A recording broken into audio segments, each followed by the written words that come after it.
tí a bá dọ́dọ̀ Gani tàbí wọ́n ṣe mí tì í lé ẹ̀ láti aago 2 ọ̀sán Gani máa fi ibi pa wá títí di aago 11 alẹ́ bá di nǹkan bá fìtàlẹ́ wá ṣàgbọ́n jáde ká máa dé oúnjẹ.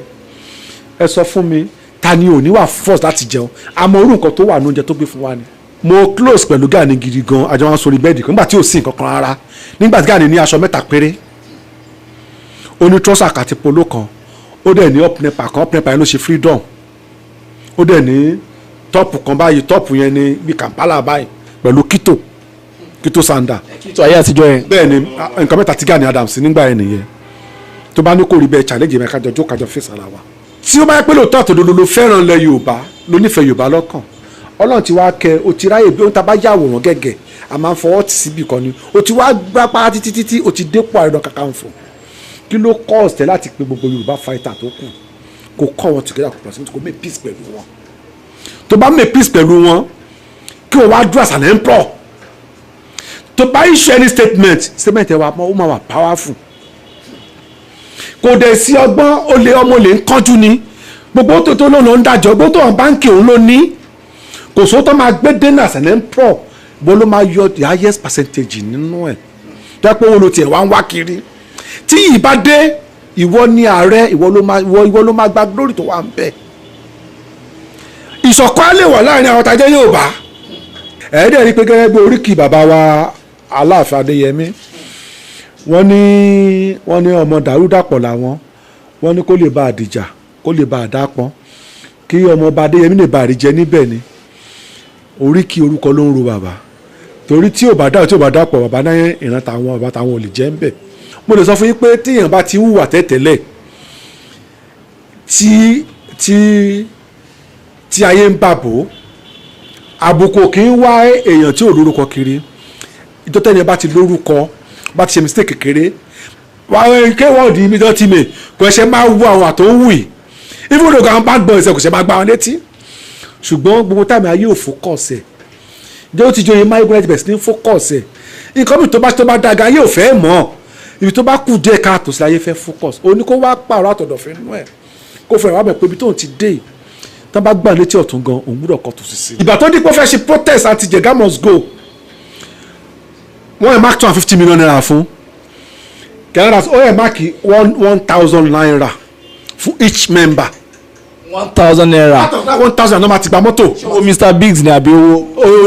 wọ́n máa 500 naira so mọ́tò after the rally 500 naira ló kó ọmọ kọ̀ọ̀kan kọ́sìbà tó bá sọ fún èmi tó ní kíkọ́ ọmọ 100 wa ó fún mi ní 100,000 naira ó fún mi ní 100,000 naira nínú 100,000 naira yẹn àwọn ẹgbàá 1,000 naira so mọ́tò ta fẹ́ gbà bàtà máa ṣírò ẹ̀ lọ 500 naira ní àjọyọ̀ ọmọ ọkọ̀ fún mọ́tò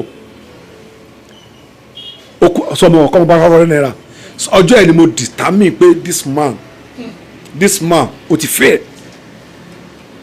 logically sir. so torí ẹ̀ lómi tí ò bá mọ̀ ọ̀pọ̀ ó wá badé pọ̀ ọ̀pọ̀lọpọ̀ àwọn ọmọ tó tún wá wọ̀ tó máa ń dẹ́rù bà wọn kó máa pa wọ́n wọn ò lè sọ̀rọ̀ ó wọ̀ síbi pé mò ń sọ gbogbo yẹn lè mọ̀ ọ́nà tí Gani jẹ́ tí a bá dọ́dọ̀ Gani tàbí wọ́n ṣe mí tì í lé ẹ̀ láti aago 2 ọ̀sán Gani máa fi ibi pa wá títí di aago 11 alẹ́ bá di nǹkan bá fìtàlẹ́ wá ṣàgbọ́n jáde ká máa dé oúnjẹ. ẹ sọ fún mi ta ni ò ní wà force láti jẹun àmọ́ orú nǹkan tó wà ní oúnjẹ tó gbé fún wa ni. wọ́n burú o. ẹ wá sọ fún mi ta la fẹ́ tẹ̀lé. èyí tó wá worst jù sí ni pé gbogbo àwọn gómìnà tí wàá mọ orí ọ̀tí Gani jẹ́ àìfúnlówó ló fà tí ò ṣe ṣe rálì pẹ̀lú Sunday Igboho last time. àwọn èèyàn ní pé ó sá lọ pé ó sá lọ London. èmi mọ̀ pé Gani ò ní involve nínú rálì ẹni tó bá fẹ́ jagun ìwọ̀n balárúwó máa pọ̀ mọ́. bẹ́ẹ̀ni sà. wàá ṣe àwọn kọ̀ọ̀kan mi tẹ́ pé létà lọ́mọ pé àwọn ló ṣe kínní kì í ṣe kákọ̀ bọ̀ social media ẹ̀rí pé pc ní àgbẹ̀ pé àìmí Rasaka gbadé mi ìdílé kí n sọ̀rọ̀ mi bẹ́ẹ̀ kí n bá pẹ́sì sọ̀rọ̀. bàkà tó rí gan ó tẹ̀gọ̀ oṣù 6 táwọn ayé káàkiri. kọ́ tó bá sọ láyé fẹ́ dì mọ́wọ́ kì í dẹ̀ ṣe kábẹ̀sì ní pariwo pé pátágà gbúdú kọ́ la sọ kí ló fẹ́ perform. kí ló dé sáì má bínú pé mo fọ̀rọ̀ dín ní owó àtọwọ́dé lẹ kí ló dé tí Ọ̀túnba Gani Adams fi rí bẹ́ẹ̀ tó yẹ pé ọ̀rọ̀ ká máa wáwọ́ ro mọ́ nǹkan yìí kí ló tó ṣe rí bí èèyàn wo ní ṣe. ilé tó bá ń tòrò ọmọ adébẹ̀ ní ò tí ì dàgbà mo close pẹ̀lú Gani gidi gan àjọ wọn sórí bẹ́ẹ̀dì kan nígbà tí ò sí nǹkan kan rárá nígbà tí Gani ní aṣọ 3 péré ó ní trọ́sà àti polo kan ó dẹ̀ ní up nepa yẹn ló ṣe freedom ó dẹ̀ ní tọ́pù kan báyìí tọ́pù yẹn ní bí Kampala báyìí pẹ̀lú kito sanda. kító ayé àtijọ́ yẹn. bẹ́ẹ̀ ni nǹkan mẹ́ta tí Gani Adams nígbà yẹn nìyẹn tó bá ní kò rí bẹ́ẹ̀ challenge yẹn kájọ fèsì ara wa. Israel ò ní nǹkan tí kò sí nǹkan tí èèyàn ń bò rárá àtijọ́ àpapọ̀ jọ sórí the same bed ni so àwa close ebi pé àmì kan àtijọ́ ṣe papọ̀ mbàsí tó ń sọ ní taláǹjà àmì máa ṣí mi wà láyé máa náà mi àti ẹ̀ o tá a lè sọ síta náà kọ́ mi tó pa á pọ̀ ṣùgbọ́n kálukú gbọ́dọ̀ mọ̀ wá ara wa. ní ìgbà yẹn náà ó tún táìmù kan owó dé àbẹ̀ sí change díẹ̀díẹ̀ àwa di pé àwa ní kó ní ká kú kó tiẹ̀ lọ́ máa bíìdì structure sí ìlú ẹ̀ àwa la fẹ́ lọ bíìdì structure sí ìlú Gani Adams which is Arigidi àkọ́kọ́ níjọ́ tá a lọ sí ìlú yẹn náà Gani ò mọ̀nà ìlú yẹn kò mọ̀nà lu tọ́ bí síkẹ̀. mo fọlọ́n búra mo fi ká bá mọ̀nà ìlú yẹn ìgbà tá a dé Àkúrẹ́ láti. mi ò gbàgbọ́ sáà òṣèlú Àkúrẹ́ láti sọnù Àkúrẹ́ láti miss. lost house lórí ọ̀nà Àkúrẹ́ geographically sir. àti alómọ̀tá mọ̀nà mọ̀tá máa rìn tá a máa onugbó rìnrìn tá a máa padà àrìn nàìjíríà wà tó pàṣẹ Àkúrẹ́ last àpadà bọ̀nà ìlú yẹn. ṣé wọ́n sọ lulu ní àbí ìlú ló sọ wọ́n nù sá. kékeré ló ti kúrò nílé torí tó dẹ̀ fà tó kó lé ní pé bàbá ẹ̀ sífù sàfàtì bàbá ẹ̀ nígbà tí gẹ́gẹ́ bí ìtàn tí ọba àlù àná tí ó sọ fún wa Zakia bẹ́ẹ̀ nígbà tán arrest Gani ní 2005 tán arrest ẹ̀ ta lọ bá ọba yẹn pé kó help wa pé ta ló mọ̀ ta lè lọ bá tán lè fi Gani lẹ̀ nínú tọ̀tọ̀ bá sọ fún ẹgbà yẹn ni pé ó ní Gani ó ní kì í ṣe ọmọ ìlú àwọn a ní kí ló dé àbájẹ́ kó yé wa pé wọ́n wá sọ̀tàn ẹ̀ wọ́n wá ní generation Gani 3 ló wà nílùú yẹn bí ká sọ pé fọ́ fàdà sẹ́ ó yé mi sá. nínú ìtàn yẹn àwa gẹ̀tù ni pé bàbá tó jẹ́ bàbá ẹ̀ nìkan ló ní traces nínú Arigidi bàbá ẹ̀ nǹkan ló ń pè ní Adamu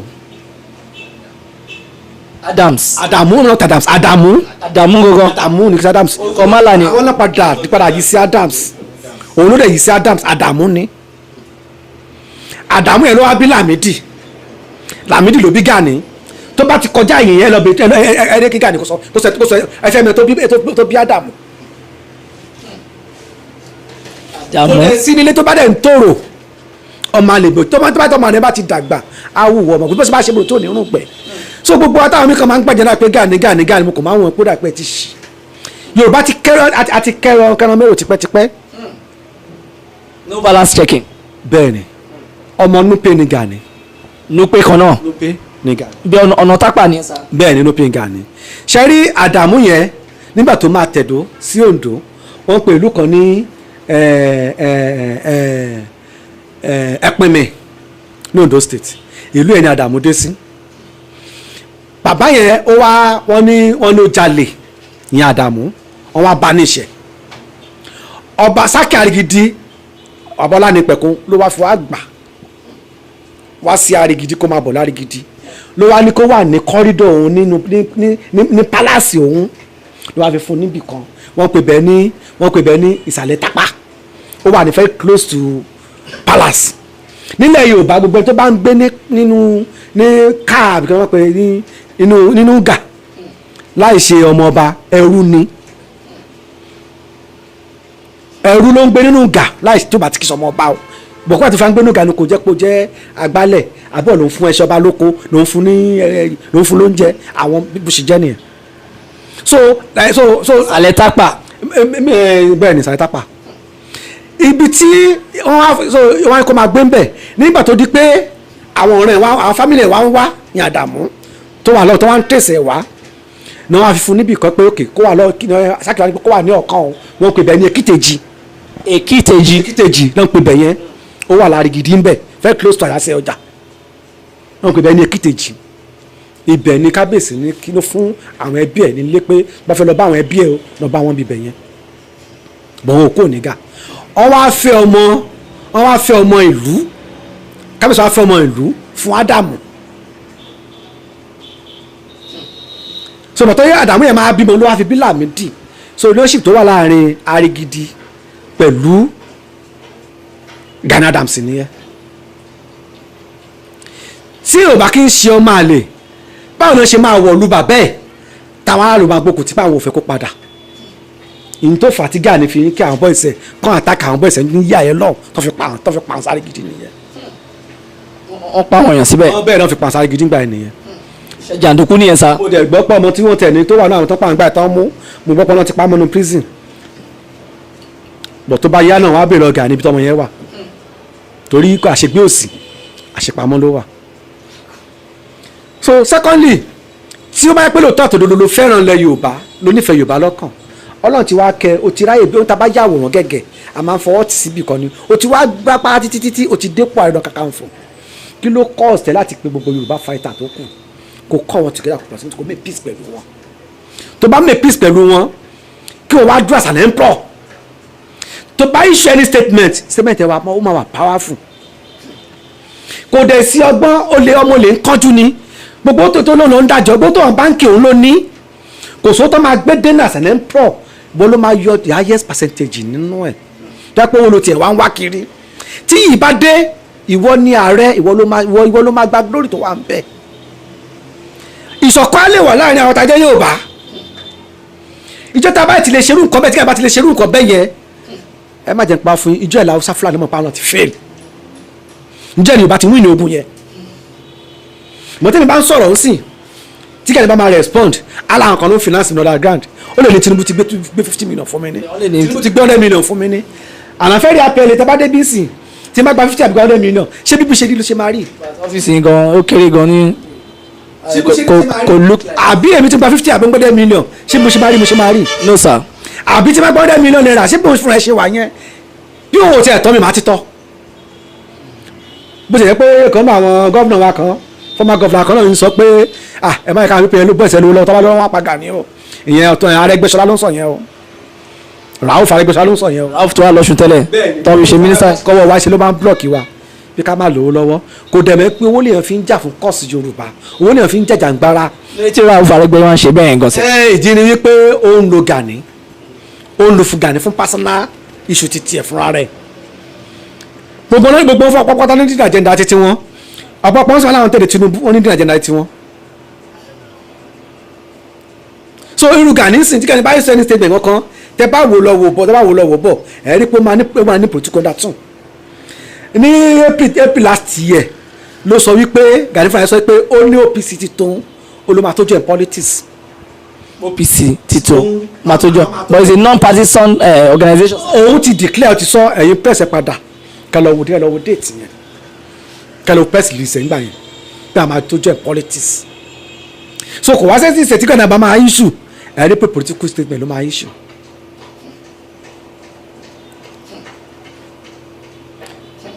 so ibi tí Yorùbá ń lọ jìnnà gan òun tó ní pé tí Tinubu fẹ́ jẹ pẹ́sẹ̀ kó Tinubu kọ́kọ́ padà wá bá wọn àwọn Tinubu fẹ́ wá bá ń lé ṣé àwọn Afẹ́nifẹ́re Tinubu fẹ́ wá bá ní àbáwọn Yorùbá Council of Elders láwọn tí wọn ò believe nínú ideology Yorùbá imagine kí secretary of Yorùbá Council of Elders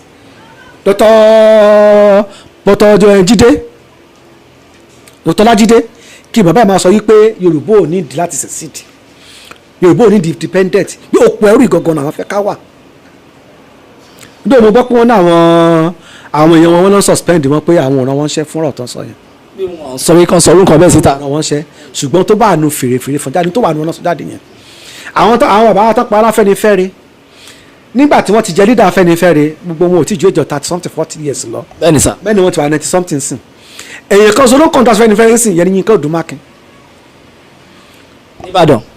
Èkó bí ló tiẹ̀ wà bọ̀ ló ń bẹ́ káàkiri ó kàn máa ń tọwọ́ àwọn báyẹn bọ̀ wé ni ẹ̀rí pé bẹ́ẹ̀ ni síbi táwọn báyìí bá iṣu ọ̀bẹ fà Afẹ́nifẹ́re Yínká ló máa ń sáìn ẹ̀ jù ó dẹ̀ fi Afẹ́nifẹ́re fi ṣe nǹkan tó wù ní ẹ bá ń béèrè pé grassroots mélòó náà bá ṣe meeting rí ibo ni structure wọn wà. ẹjọ́ mẹ́ta àtẹ̀gbóhùn wọn náà. tọ́ bá ti ka pépà national issue làwọn máa ń address máa ti ka pépà pàápàá kọ́ dẹ̀ pé issue sẹ́mi kọ́ dẹ̀ pé press kan gbé fún wọn ni àwọn ò ní nǹkan kan tán fẹ́ fà Yorùbá bọ́ tí wọ́n náà propaganda tán rèsì náà ààrẹ náà ni propaganda náà ààrẹ náà ni kọ́ máa ṣe ń sùn ṣùgbọ́n àtàwọn Yorùbá wa gbígbàgbọ́ nínú ẹ̀ pé àwa gangan ni core fighter Yorùbá a unite ẹ tó lè kó tó unite wa tọ́nà tí wàá fún lógo láti unite ẹ̀yin ní ààrẹ òkú akálà àdá ẹ lóhùn. mo fẹ́ bèrè mo fọwọ́ tó wọlé lẹ́sọ̀ ṣé a fẹ́ sọ wípé bàbá wa Aláàfin Ọ̀yọ́ Ọba Adéyínká ṣé wọ́n ṣe mistake ni àbí wọ́n gbọ́ proper information wọ́n tó fi oyè yìí lé Ọ̀túnba Gani Adams lọ́wọ́ because ìgbà tó fún ọ lóyè yẹn náà wọ́n ní pé ìfà wo fídíò kan tí Gani Adams sọ pé ṣé gọ́vnà Àjìmọ̀bí gbogbo ọ̀nà bíi ṣé 100 million àbí 50 million or something láwọn lórí pé òun nìkan ni gọ́vnà tó ná millions upon millions láwọn lórí pé àwọn gọ́vnà mi ò fáwọn kankan pé Àjìmọ̀bí ló fún àwọn ní owó gbogbo kalẹ̀ owó yẹn pọ̀ bí millions of naira ó kọjá bí 50 million sa so ṣé fẹ́ sọ pé bàbá Adéyínká Ọba Lámídì Adéyẹmí sorry bàbá Ọba Lámídì Adéyẹmí wọ́n ṣe investigation ni kọ́mọ̀ ẹ̀ pé tápà ni ẹ̀gbọ́n ti wá pé kì í ṣe arigidi àkókò. May his soul rest in perfect peace. Amen.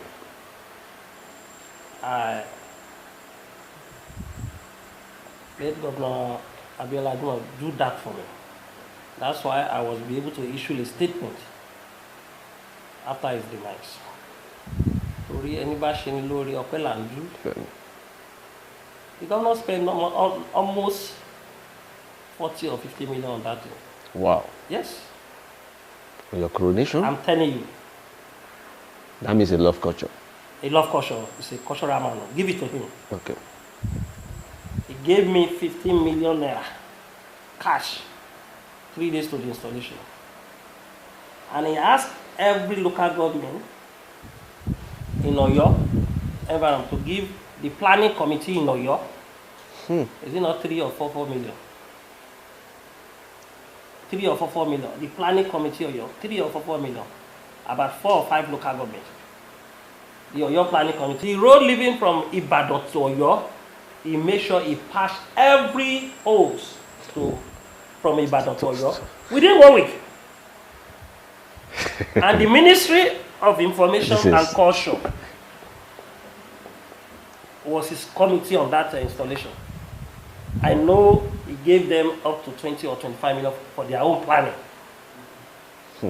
And BSOS was on live for the program. They paid for it, they paid to the BSOS live. And other governors in the Southwest, it's only Fayose as the governor that did not give us money, that did not send a representative. Governor Arewe gave me money, Ambode gave me money, Ogun State, Amusu gave me money, and he was there, but when he realized the program did not start earlier till 1, he left to Abuja. He said the speaker should represent him and 3 commissioners. Aregbe was about to, we got the advance, I don't know how he changed his mind, but the SSG represented him. The governor of Ondo State sent the deputy governor. Although he's not giving him money initially, after about 3 months, gave 5 million, 2.5 million for the installation, 2.5 million for the committee for reception, because they hold another reception for me in Akure as a sons of Ondo State. Ondo State, okay, okay. So, Governor Ademola tried for myself. That's why you can see my own approach go beyond politics. I'm not partisan on reality. I don't do partisan on reality. I will tell the truth. That's why I said that I mourn him. I said the role he played when I was installed as the Ààrẹ Ọ̀nà Kakanfò. Ká máa ṣe eré lónìí torí ìtàn ni ló máa dọ̀la. Àwọn gómìnà tó wà mẹ́lẹ̀ ní kọ́ ti ṣe eré. Wọ́n bá ṣe eré àti máa sọ. Òun ló ti dolóògbé ń sìn ló ti lọ báyìí. Ẹlòmíín sọ kí nìkan sọ tèmi ètò ṣe fèmí lèmi sọ ẹ̀. Kábíyèsí Aláàfin náà ẹ wo statement Kábíyèsí Aláàfin. Ìtẹ̀ ọ̀dọ́ mi mò ń sọ mi ìmọ̀ ètò lóye kàn sí ọ̀dọ̀ Aláàfin. Torí wọ́n ní ẹ ṣe eré kó dára. Ẹ ṣe eré kó dára o ẹni ayé kan kó ṣayé eré. So gbogbo wa àlejò lájẹ́ pípẹ́ á lọ.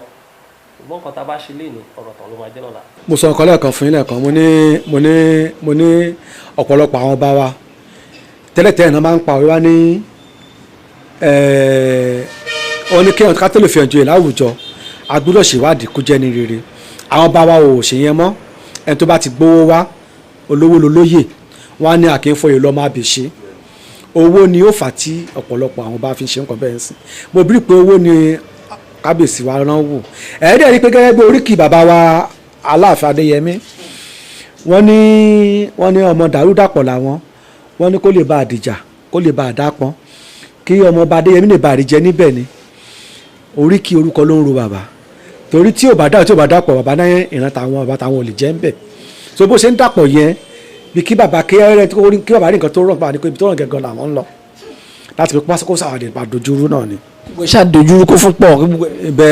bẹ́ẹ̀ ni so nǹkan tó ṣẹlẹ̀ gangan nìyẹn agbègbèsẹ̀ a sọ fún bàbá kí bàbá kúrò àkójẹ ká sọ títí wa ẹni tẹ́ ẹ fẹ́ fún lóyè tẹ́ bá tẹ́ máa padà fún lóyè ó ní nǹkan tá a fẹ́ kó ṣe ṣùgbọ́n bàbá ò fún wa ní audience ara nǹkan tá a lè fẹ́ kó ṣe ní pé tó bá ti jà rẹ tán kó fi oyè ààrẹ yẹn kó fi opportunity ààrẹ yẹn kó fi kó gbogbo fáìtà Yorùbá kó fi kó wa jọ ká má ṣe ara lọ́mọ ìyá Awùsá mọ́ ara pé àwọn fáìtà Yorùbá wọ́n spread last time nígbà ayé ọ̀rẹ́ Ọ̀nà Kakanfò Àfọ̀njá ló fà tí Fúlàní fi gba Ìlọrin mọ́ Yorùbá lọ́wọ́ bí tàdé ń ba lọ́sìn náà fòrẹ́bù sọ̀ọ̀sì nígbà tí Gani máa jẹ oyè Ọ̀nà Kakanfò ó lè tí Àtíkù gbélé fún ṣé Àtíkù yẹn ṣé ọmọ Yorùbá ni àbọ̀mọ Fúlàní ọmọ Fúlàní ni. báwo ni Gani ṣe máa rìnrìn títí tí ò ní propagate interest Àtíkù kẹ́lẹ́ rí pé Yorùbá a níṣòro tó pọ̀ gan ó bà ní nínú jẹ́ púpọ̀ sá. kọ̀ọ̀kan sì wà nílẹ̀ Yorùbá láwọn àgbààgbà kọ̀ọ̀kan tó pé Ọlọ́run sì fún wọn nílà ká ẹ̀ wọ́n sì dífẹ̀ẹ́ Yorùbá ṣùgbọ́n wọn ò lówó lọ́wọ́ kí wọ́n jọ kan jáde kan ṣiṣẹ́ fún Yorùbá kí wọ́n fi àwọn máa lè tán láwọn pera wọn lórí kọ́ fún wọn lẹ̀ màá rí pé tó máa tó táìmù kan sìn lójú ayé wọn gan àwọn máa bẹ̀ sí ní bọ̀n pọ́pá àwọn ayá bẹ̀ sí ní bọ̀n pọ́pá tí wọ́n ní sáǹpù náà rí yẹn lórí òtítọ́. èyí tó ń ṣe kọjá lọ yìí ẹ rí pé àwọn bí àwọn ọba tó jólóṣèlú àwọn olóṣèlú òun ni àwọn aráàlú kọlù wọn ò tí ì kọlù àwọn leaders tẹ́bàdẹ̀ wọ àwọn tí àwọn táwọn aráàlú kọlù yẹn tó jólóṣèlú yẹn àwọn tán rí pé dàpọ̀ ọ̀rọ̀ wa wà lọ́wọ́ wọn nǹkan ìlú wà lọ́wọ́ wọn ni wọ́n mọ ibi tán yà sí ọ̀rọ̀ mẹ̀kúnnù wà lẹ́ ó ń bọ̀ tẹ́pọ̀ àwọn aráàlú wọn á kọlù àwọn olórí tí wọ́n ṣe dáadáa ó yẹ kán jà fún wọn.